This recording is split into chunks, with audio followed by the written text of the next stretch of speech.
Anthony was incredibly nervous about doing that interview, and it was only that we had developed this relationship and he really trusted me as a friend, not as some guy who was just wanted to, Hmm.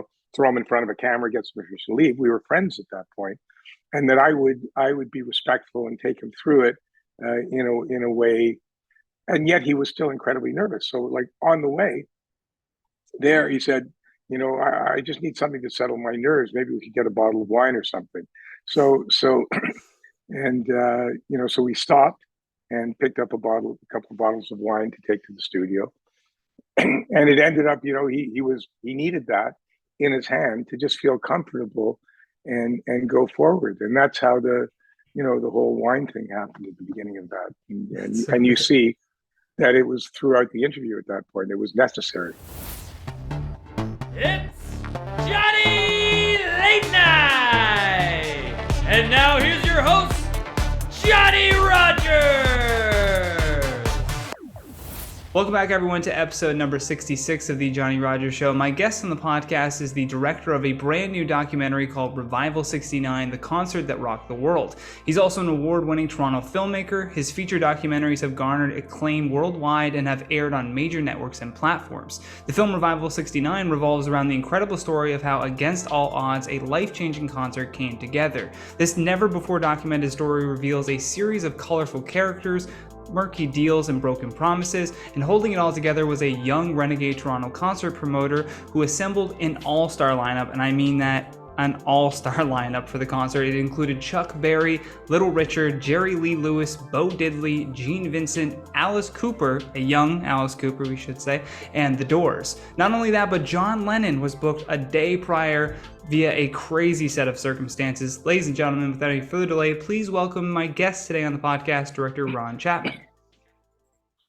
Hey, how's it going? Welcome to the show, Ron, officially. Word. Word, yeah, we're going off the word word. So why did the word come to mind for you? The word came to mind because I really, I've had this crazy day where it's just been like one thing after another, and I haven't had a chance to think about anything other than just getting through the next thing and the next thing. So when you give me a word, I went, word. It just seemed like a really easy out to me, and one that I wouldn't really be held too accountable for. And I didn't think you were going to come back to me on that as quickly as you did. But You're like, the stakes are not that high when it comes to it. No, I just like to always like try to theme it with something too, depending on where the conversation takes us. But let's talk about Revival 69 because I was talking to John about this, and if people who want to watch that episode, it was the previous episode, John Brower. And I said to him, how did this happen? Like, I know the event happened and many years passed, but how did like the making of this happen? Because he was talking about how you found like all of this crazy footage that you had to dig for, you had to fight for interviews, to yeah, interview people who had refused interviews in the past. And he said that he was at a party, I believe, and you just kind of came up to him and were like, "John, let me make this documentary." Is that what happened? it's close. I mean, I started this documentary. I wanted to make this documentary after I had finished my other rock doc film, Who the Fuck is Arthur Fogel, which was about a Canadian that nobody really knew, who was the most important guy in the music business internationally. And so it ticked off some boxes for me because I'm a proud Canadian. I think there's great Canadians and great Canadian stories out there that people just don't know about. And I think as a filmmaker, I also wanted to find great Canadian stories that were of international significance, that would Mm, mean something to the world, because I find that Canada makes so many films that see, they never go across any border. They just stay here. They get made and they die here. They never leave the neighborhood. So the Fogel, Arthur Fogel story, was one that did do that. It went out to 54 countries. And so for my next rock documentary, I really wanted to do this story of the Toronto rock and roll revival. It's, Rolling Stone called it the second most important event in rock history. So to have the second most important event in rock history happen here downtown, near Bloor and Yonge, and for next to no Canadians to be aware of the fact that it ever happened, and that such an event of such significance happened here, such an incredible moment in history, to me gave me great impetus to follow this particular story. Yeah, I mean, I respect that a lot. And like a part of the reason why I started this podcast was because I was seeing local comedians in Canada, not like a few of them made it out but they'd have to go to the US, make a name for themselves, and then they could come back and sell tickets. And I was like, there needs to be a better, platform for guys who are just starting out or girls who are just starting out to kind of tell their story a little bit and have that information out there so that when people go looking for them, something comes up, because not a lot of creators or I guess artists like stand-ups are great always at the business aspect of always keeping that, feeding the algorithm, if you will. But when you started this and you were like, okay, we're going to make this film. I have this perfect like subject matter to cover. Do you start with like building out your team, or are you just trying to like source footage to start? Like, how does this all start coming together? Well, and actually, just to finish how I started the film, about 8 years ago, John, we knew each other, and he said, "I'd really love you to direct this film, and I'm putting it together. I'm going out and I'm getting the funding, and I'm going to get all this worked out. But I'd like you to do it." So I said, "That's great. I'd love to do it." We met a couple of times on it, talked about some ideas, and then he went off, trying to coordinate with film companies, production companies, and put financing together and stuff. And it was, in fact, 2 years later, when he had been singularly unsuccessful the entire time at doing that, that I went, this film's never going to get made if John keeps trying to make a film, because he's never made a film before. He doesn't know how to make a film. Truthfully, no one trusts him as a producer. He's never produced anything.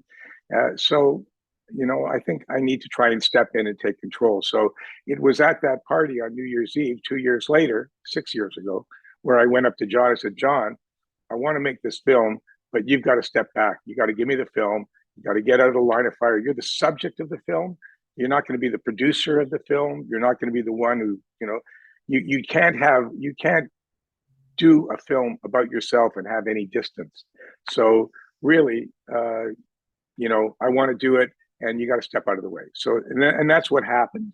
And he did that. And then, I went forward to try and put funding together for the film, which took, in fact, a lot longer than I thought it would. It took me almost four years to put the team together so that we had the money to make the film. And just to give you an example, I went around with my Fogel film before that, the Arthur Fogel film.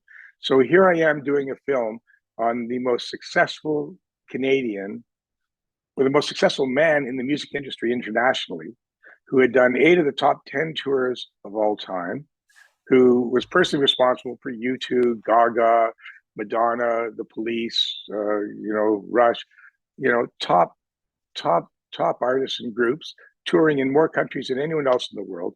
I had access to him. I had access to their songs, because they would make it possible for me. So I would have a soundtrack that would cost more than most films. I had all of those elements, but I couldn't get a Canadian company to fund it or to get behind it. And I could not. Everyone kept telling me, "Well, it's not going to work." And I was going, "I don't understand. I've got the top acts internationally. I've got all this stuff. How can it not work? Like, what is going to work? What's your idea?" But I couldn't get funding. So finally, I just did that film by myself, and I sold it in 54 countries.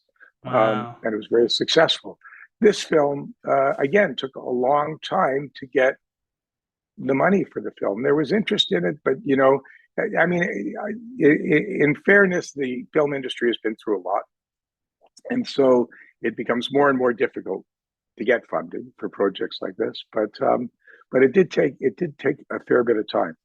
In terms of what do I do first in something like this? It starts with research, and we start and that means looking into every bit of piece of written material that you can find on the concert, or that you could relate to the concert or to the event or to those artists, talking about it before, during, or after, looking for as much footage as you can find of the concert, before, you know, and Mhm. and of those artists around that time, and photos, and that's where it begins, really.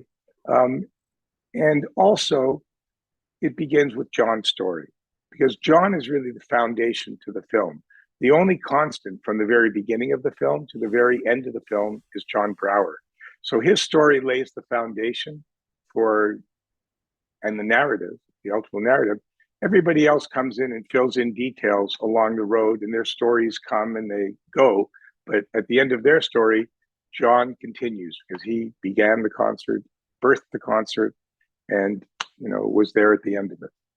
Yeah, and I love that aspect of it too. Like I mean, John even commented on it in our interview of the kind of roller coaster that you take the audience through for a while in the film, where you're like, oh, we're getting some traction, we're getting some traction. Oh, another like crossroad that we hit. Like it's just pieced together so well, and like in parts of it, you're like, I don't even know if this thing is gonna. I mean, I know it did happen, but I don't know if it's gonna happen, Yeah. which is fantastic when you can do that with a biopic, like well, semi biopic. You know what I mean, like a music Mm-hmm. Yeah, yeah. documentary. I'm a huge fan of music documentaries. I don't know if you have any like favorites, but I watched the Elvis one recently and James Browne biopic as well, and just Yeah. that ability to like tell their story and sandwich that amount of time into like whatever they consider a normal viewing time now, which is like 2 hours, I guess, or however long Max, max, hour right? and a Like half, hour and they, a half, you 90 know, minutes. they always say 90 minutes, or they say like our attention span is getting shorter, but I'll sit and watch like 8 episodes of a Netflix series, which is basically like 3 movies. Like Right. it's By the way, I'll astonishing. sit and watch it in one night, in one sitting. It's just Hmm. boom, right? Yeah, I yeah. do Oh, the same. you can't look away. You just got to stay like Yeah. locked right into it. If it if it grabs you, it grabs you. And I think that's that's music, that's film, that's art, that's comedy, that's all that stuff. Yeah. And you did a fantastic job of doing that, like allowing the viewer to kind of just trust that you're in control right now, to sit back and just go for the journey and take you through from start to finish. And one question I want to ask you as well was Anthony Fawcett. I believe he was the Yeah, man that like couldn't had refused all interviews prior to this. So just the fact yeah. that you're getting him in on the film and getting those first accounts is like, I mean, Alice Cooper even giving his first accounts of being backstage and seeing all of this. Just what was that like to be like, we got it, like we're doing this, we're actually okay, let's go. Well, Anthony Fawcett, first of all, just finding him took months. And when I finally found him and got to him, he had no interest in doing an interview. It was like, no, no, I don't want to be in a film. I don't want to talk about it. I mean, he's a guy, who had an incredibly close relationship with John and with Yoko, and they mean the world to him. And John's memory means the world to him, respects it to no end, and he adores Yoko as well. But for whatever reason, he had not done an interview. I mean, like, he did write a book that he published in '85, but he hadn't done an interview after that. You can go online. Anthony Fawcett really doesn't exist, and yet there was nobody closer to John and Yoko over that 3 year period than Anthony Fawcett. So, when I finally got him, and he said no, no, no, no, no, but we kind of got along on the phone. We had, he was in London, and so we started this. I kept phoning him, and we kept talking. We talk about other stuff, not just every time I need you to interview, but Yeah, we yeah, yeah. talk. He's just such a fascinating character, and literally, I must have spent 40, 50 hours on the phone with Anthony Fawcett, Toronto, and at ridiculous hours.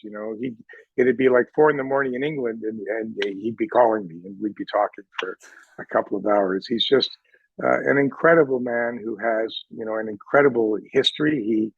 He knew, he's like a zealot. He knew everybody. He knew all of the artists. He goes back to Man Ray. He knew Man Wow. Ray. He with Warhol. All of the artists of that era. He knew. He was at Jagger's wedding. Brian Ferry. All of the artists. John, Yoko, Stones, everybody, as well as some of the great architects of our time. And he started off as an art critic.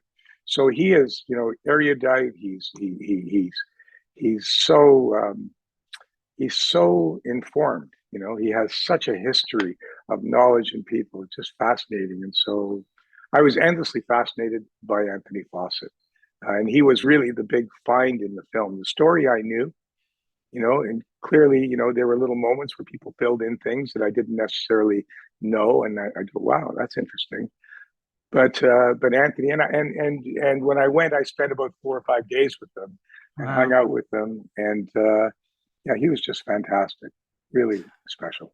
I loved hearing Brower too talk about like seeing things in the film that he didn't even know was going on the Right. whole time that he was planning. And there's kind of, I remember I read, I don't know if you know Walter Payton, who played for the Chicago Bears, but I read his book when I was like in grade 10 or something. And there's something that he said that always sticks with me. And he said it's a different game when you're sitting on the sideline and watching it from afar like that. You can like appreciate different aspects of all of it coming together. It's kind of like, you know, driving, if we were driving somewhere all the time and then one day you're sitting in the passenger seat and you're like, oh, I never noticed that tree was there this whole time. That's beautiful. Like the documentary kind of allows that for the subjects of the films to see like all these other moving parts that were taking place.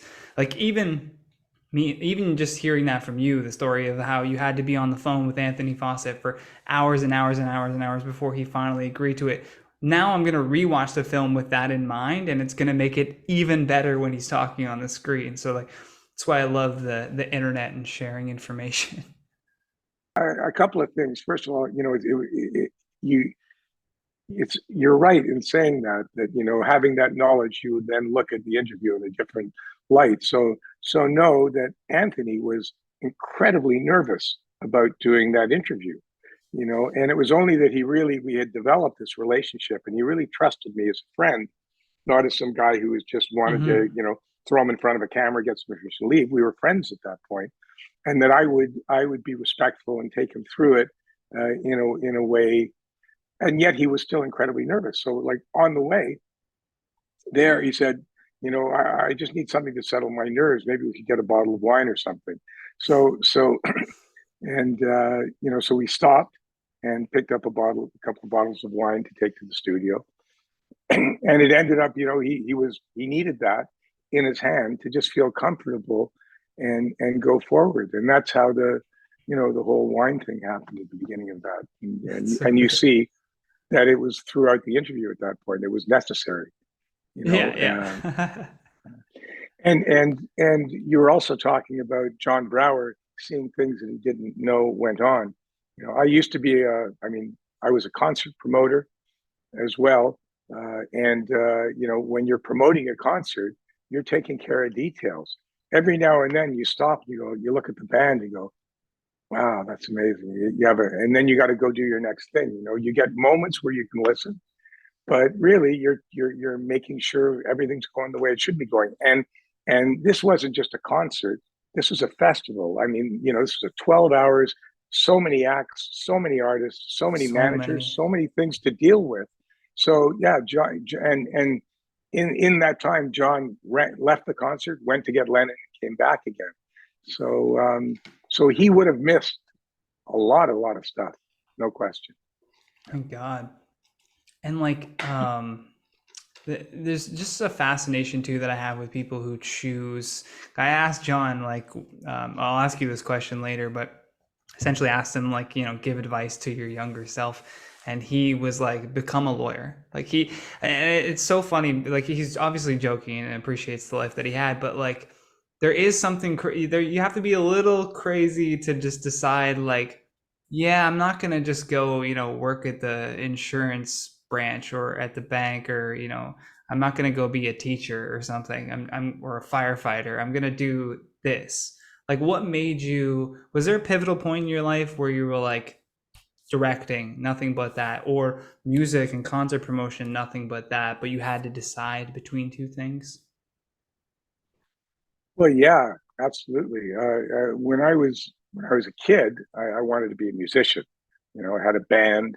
We played, you know, 14, 15 at that age, and I just wanted to play music all my life, and I still play music, and I still play with a band, and it's still my greatest love is playing music with the group where you have that collective experience of a collective consciousness creating sounds. You know, it's there's nothing like that in the world.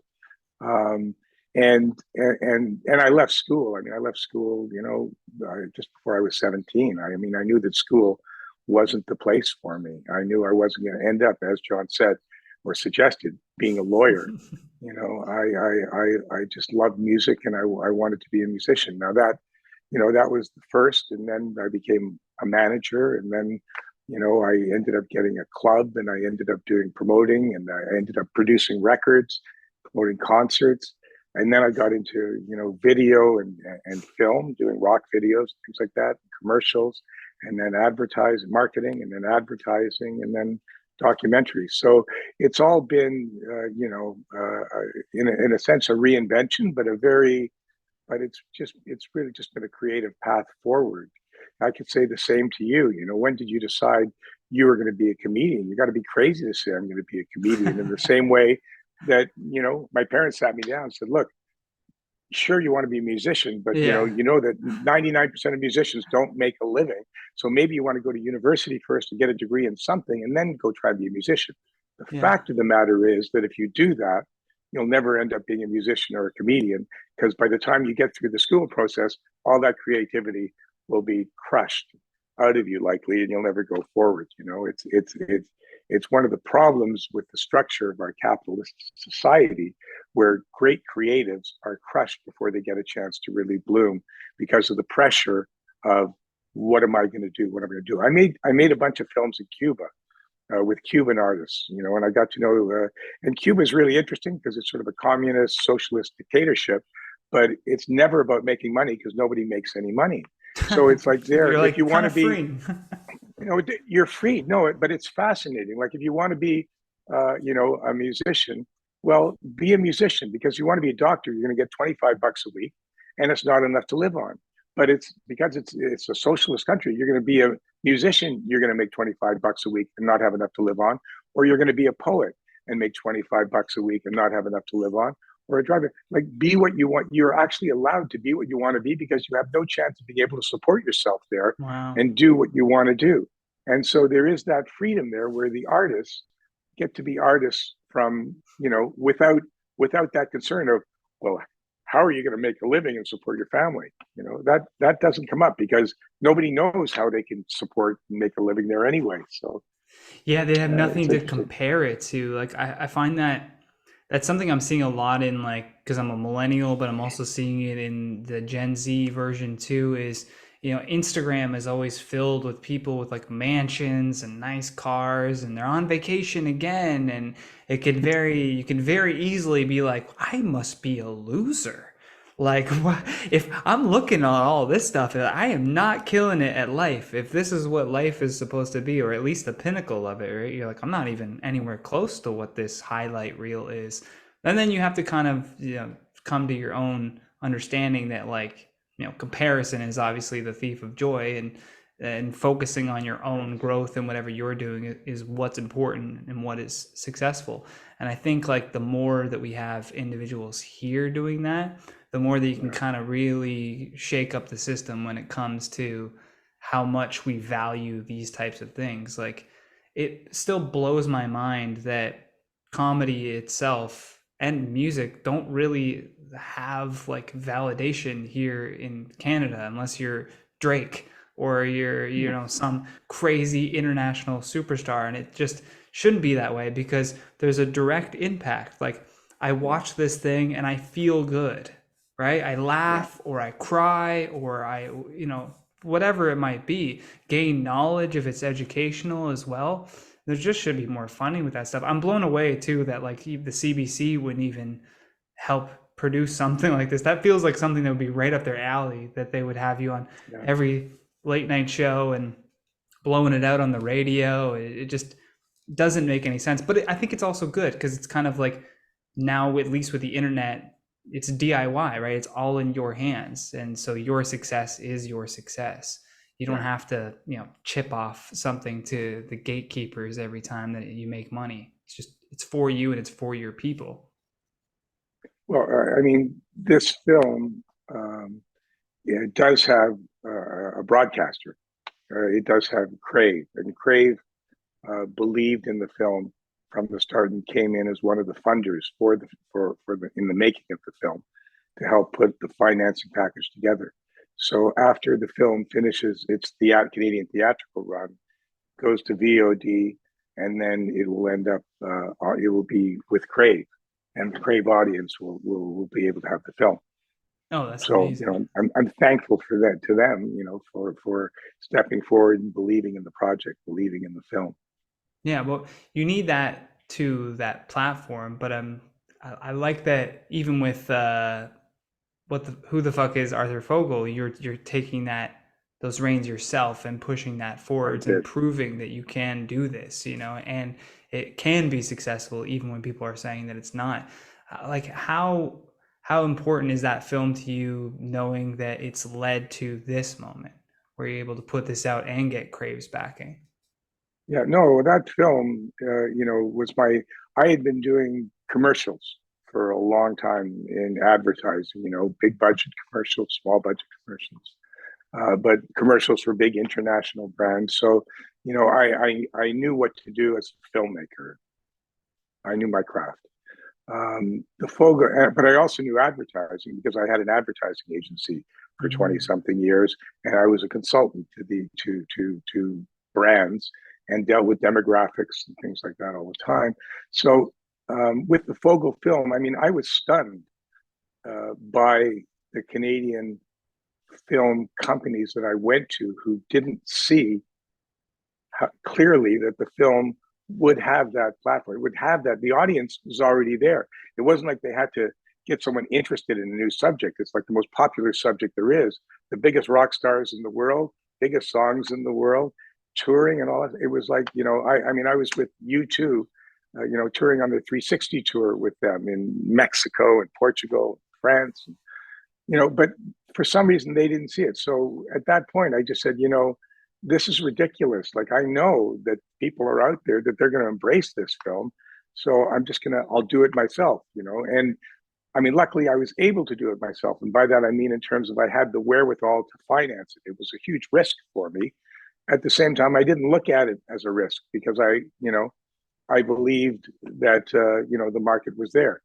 If I had stopped and looked at the percentages of films made, films that actually succeed and Mm-hmm. earn back what they make, it's kind of like when I was a kid when they said, "Well, are you sure you want to do music?" Because it's like 97% of the films that are made don't make money and lose money. Like 3% kind of actually find a home and do something, and like less than 1% actually make a lot of money. So, the statistics were very much against me, but I was very confident in the product that I had, as I was with this film. But I did that also. I did that with my other film, The Poet of Havana, where I couldn't get, I had, Jackson Browne and Carlos Varela, Benicio Del Toro, all these other people, couldn't get anyone to believe in that at the time. After that got picked up by HBO. I mean, so it justified itself. But I did that with a bunch of films. This film is one that I did in a different way. I stopped being the funder making it because it's much better to be able to bring on broadcasters and funders and have an out before you make a film than to go around trying to sell something after the fact. Hey everybody, Johnny here. Just want to take a quick second to thank our newest Patreon subscriber, CLB. I appreciate your support, and because you are subscribed to the show for just $1 a month, you're getting this episode before anyone else. If you want to be cool like CLB, head to patreon.com/TheJohnnyRogers and join in on the fun. All right, now back to the episode. Yeah, that makes sense that you would have to get that, or you would want to get that ahead of time before going into it. Yeah. What part of the filmmaking process brings you the most joy? Is it when the film is finally finished and it's been picked up and it's out, or is it like the very beginning where you're just kind of like you have the idea to do it and now you have to start that search? Yeah, I guess there's a couple of moments. I mean, the aha moment when you go, boy, this would make a great film is something you always remember because that's what you then go forward with huge tenacity, and you have to overcome ridiculous, ridiculous odds to actually get a film made. So In the filmmaking process itself, the financing part is not my favorite part. Running around getting financing and doing that. I love the making of a film. I love the interaction. A lot of my films are documentaries, so I'm following things or I'm interviewing people. I love people. I love stories, and I love exploring that, and I love conversation. So all of that is fun with me, and putting the visuals together for a film also is a fantastic part. And working with the crew, it's the same sort of as working with the band. The band, it's a little different because everyone has their instrument and they play and you create the sound. It's not quite that collective with film crew, but if you get to work with crews that and I've worked with people again and again, eventually you don't need language. They know, what I'm looking for over here. I don't have to sit and explain and go, I'm looking for this. They sort of go there, and people can do things, without that direction. And when you have a well-oiled team working together like that's pretty magical, and creating magic. When you see those moments happen when you're filming them, because you see them, like, when you're doing stuff and a moment goes by, you go, oh yeah, that's the money. That's it. It's that those are great moments in the process. Can And imagine. clearly, at the end, seeing a film for the first time on the screen with a live audience in a theater is still irreplaceable. I released two films last year. Well, two films over COVID, which I had no choice. I was forced to release them because there were broadcasters involved and stuff. I didn't want to, because I wanted to take them and do what I traditionally done into theaters. But because COVID went on, they had to be released, and they ended up getting, released, on virtually, and as opposed to being in a theater, surrounded by an audience and stuff like that. I was sort of sitting in my house on my couch, watching the film's premiere on TV, which is a very empty feeling because the magic. There's the magic of the crew and that whole interactivity that happens when you're creating on the set. There's also that magic of the collective experience of an audience. Same way in your performance. Like when you hit it and the audience responds, you go, wow, yeah, that kicked. And Yeah. it's the same thing when you're watching a film, to not be able to see that and to feel a response before it goes out to virtual or television and stuff like that, to not go, yeah, I was right, that was the right choice, that was the right move, that was the right edit, that was the right line, is really left me like it was like incomplete. It's like I never really released those films. No, So I COVID was no fun. Yeah, no, COVID shook up a lot of stuff in that regard of like just people being like, do we need movie theaters? And the answer is like, yes, of course we still need movie theaters because there is something about that collective experience. Like, I know a lot of people like to crap on the Marvel franchise. I mean, Quentin Tarantino has a huge issue with Yeah. Marvel, but seeing, I think it was Avengers Endgame, like the kind of the last of the first phase of them. I went to the premiere of that because I was working for this YouTube channel called Top 10 Nerd. So I was kind of just taking notes basically the whole time. I didn't even really get to enjoy the film, but there were several moments throughout that film where hardcore like comic book fanatics were jumping out of their seats, like cheering in the middle of the theater, and that experience alone, I was like, that's worth the price of admission, just to see people just so overcome with joy when they see something that they love on the screen that they're up out of their seats. And they're not the only one. There's like rows of people. Or when their favorite character dies and they're just crying their eyes out. It's like these people really are invested in these characters. It's probably the reason why I invested in AMC. Yeah. What if a band couldn't play to a live audience? Oh my God.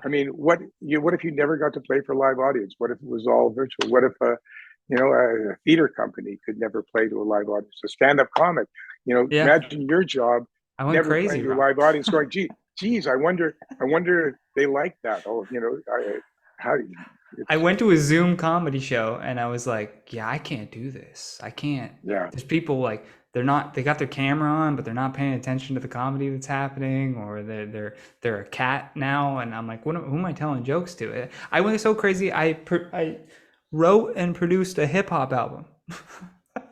Nice. Over the course of 2 years, I just started making hip hop music because I was like, I need something that I can put my Yeah. creativity into, that I can be funny line by line and make my favorite references. And then I just was like, I have an album. Cool. And then just put it out there. But it was like that whole, basically like 2 years of COVID, if you really want to, like, I Yeah. feel like there's still people out there who are still in that mentality. And it Absolutely. boggles my mind. It Yeah. absolutely boggles my mind. I'm like, how could you not want to be free? Like, just be free. Go to a concert, go touch grass again with what actual life is like, because people wonder why they're so depressed. It's like, you need to go listen to live music.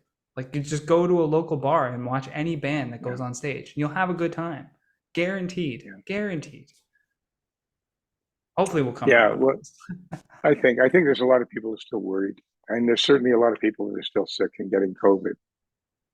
There's still people out there that have a right to be worried, right? Like, if you have, autoimmune disorders, or if you're elderly, and, even a slight cold could be an issue for you. But, like, there's a lot of young people who shouldn't be worried about it as much as they are worried about it. I don't want to get into COVID politics. Starting to feel like Dr. Fauci actually here. Yeah. Wait a sec. Hold on. I'm with the second. FDA. That's right. I didn't make the film. Oh, Ron, there's a question that I love asking, and I told you that I asked John this before, but if you could make a phone call to 15-year-old Ron and give him a piece of advice, knowing what you know now, doesn't affect our current timeline whatsoever, so no investment advice, but what would you say to him? I'm someone who's pretty happy with 15-year-old Ron. I've had a great life. I've had a great run. I've had a real, I've had a creative life. I've had an interesting life, and I also, I'm not one who looks back. A lot of people look back and they say, "Oh, I should have done this, or I should have done that, or whatever." Actually more than looking forward. I'm always very much here in the now, and trying to enjoy that, the best I could. I think, what I would tell myself now, and what I've told myself since then. What was interesting to me, I mentioned that I sort of made a film the way you're never supposed to make a film, financing it yourself. That's like the worst thing you can ever do, especially when you never made a film before. When I started managing artists, there's all these things, all these rules that everything has that says, well, you can't do this. There's all these absolutes. If I had known the absolutes, I never would have succeeded in the music business the way I did, because once I succeeded, and I had success, I realized how almost impossible it was to have success, and so you're almost defeated by it. I went to a conference, a film conference that happens every year in LA, where all the companies come with all their films to sell all their films. They take over like 2 hotels, top to bottom. In every room, there's another company, and people are walking around trying to sell you. Here's my film. Here's like, will you buy my film? Buy my film. And I went there like about 5 years after I started making films, and I was crushed from this thing. Like I was despondent when I left it. It was like how can you ever get a film out there? There's so many films. There's so many people. What's going to make this film more special than those other thousands and thousands and thousands of films? And there are thousands of films, and so I guess long way around. It's just sort of you have to not pay attention to what people say you can't do, and do what you feel you should do and can do. And if you do that, I think ultimately at the end of the day, even if you're not successful, you're going to know that you tried to do and follow what your heart told you should be doing, as opposed to other. That make any sense? Yeah, no, I like that. Maybe Yeah, don't. I like that a lot. Yeah, follow your heart and stay in the moment. This is Yeah. fantastic advice. And, like, truly though, like, I think we get, as creatives, we get a little blindsided by the success that other people are having. We try to follow those, routes to success. Like the only reason you probably knew to go to a film festival is because you saw people who got success from going to a film festival. So you're like, all right, then Yeah. that's the path. I have to follow the path.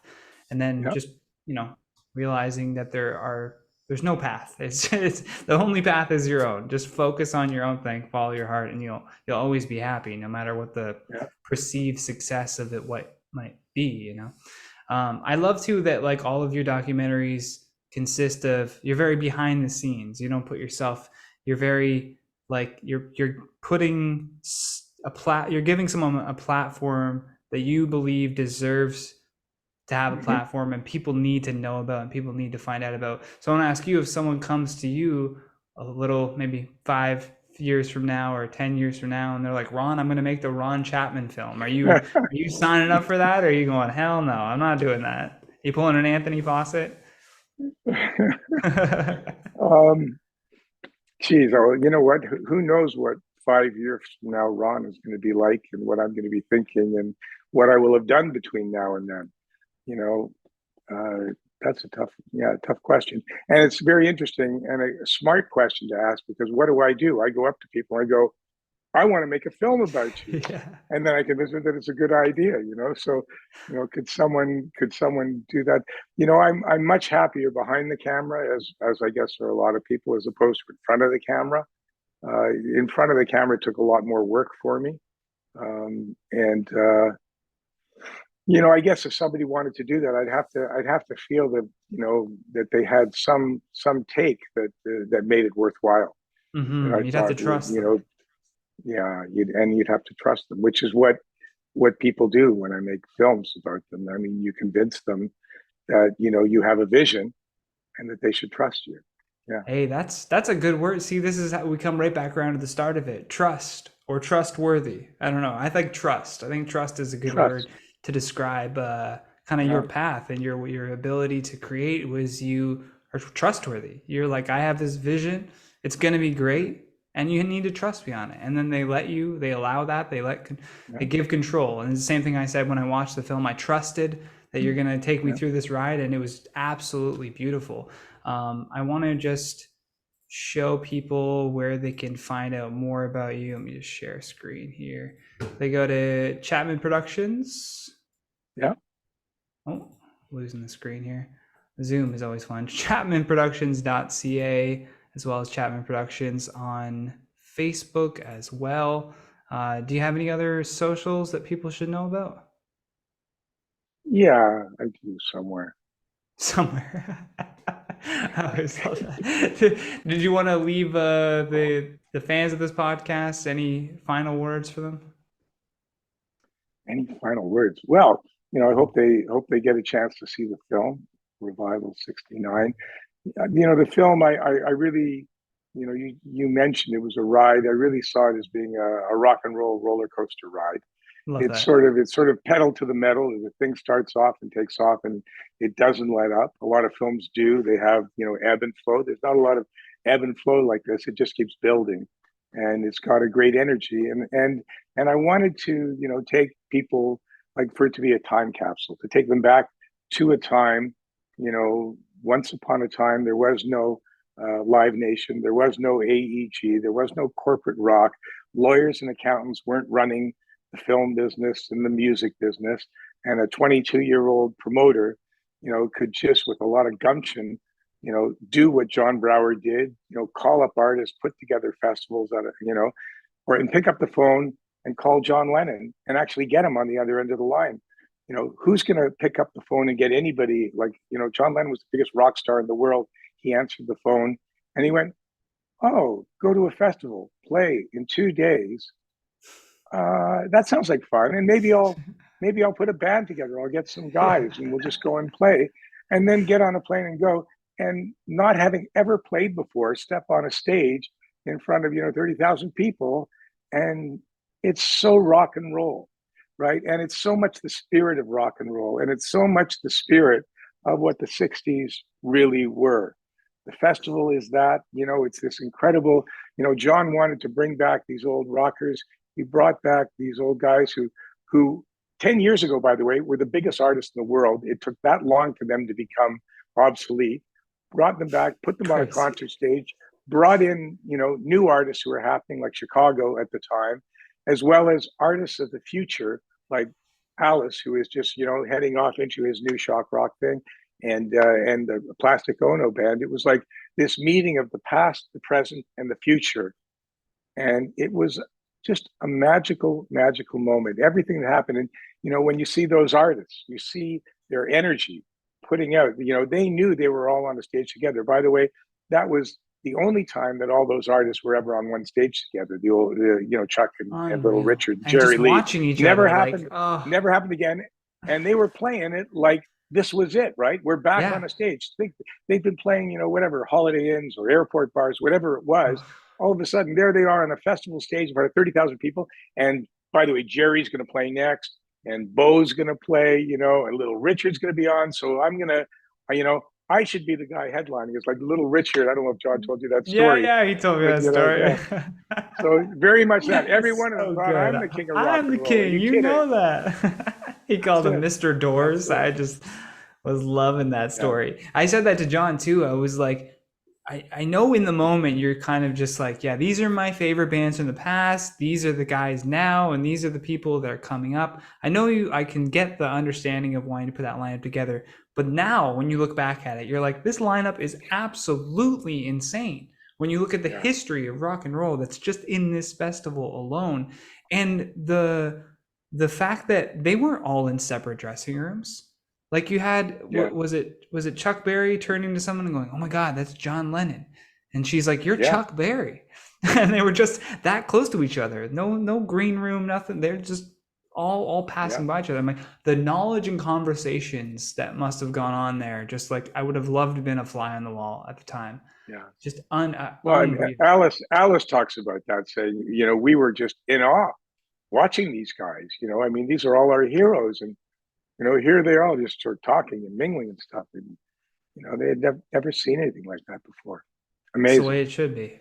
An amazing, it's a magical time, and it's a magical story. I said you couldn't write this story, as well as it unfolded with all of the happenstance that happened. And you couldn't write the story. Biker gang, like there was so much involved. There's so much involved. Yeah. Revival 69, the concert that rocked the world, is the film. It's going to be out on Crave, but I will put the film festival dates in the description below if anyone's in those areas and wants to get some tickets and check it out. That's going to be super cool too for you. And the Canadian theatrical premiere is at Hot Docs on Saturday, December 17th at 7:30. I'm going to be there doing a Q&A with Alan Cross moderating. John Brower's coming in from LA.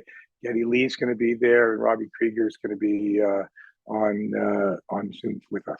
I won't spoil it, but the Geddy Lee part is my favorite part of the whole film. I'm like, if this concert didn't happen, we might not have Geddy Lee. You know what I mean? Like, this could have been his biggest influence. Who knows? But Ron, thank you so much for making the time to come on the show. I really appreciate it. It was fantastic. No, it was great. A lot of fun talking.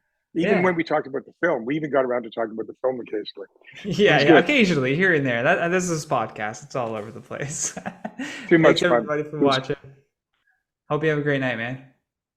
Thank you. All right, take care. Appreciate it. Be good. You've been listening to The Johnny Rogers Show. New episodes air every Sunday at 7 p.m. Eastern Standard Time.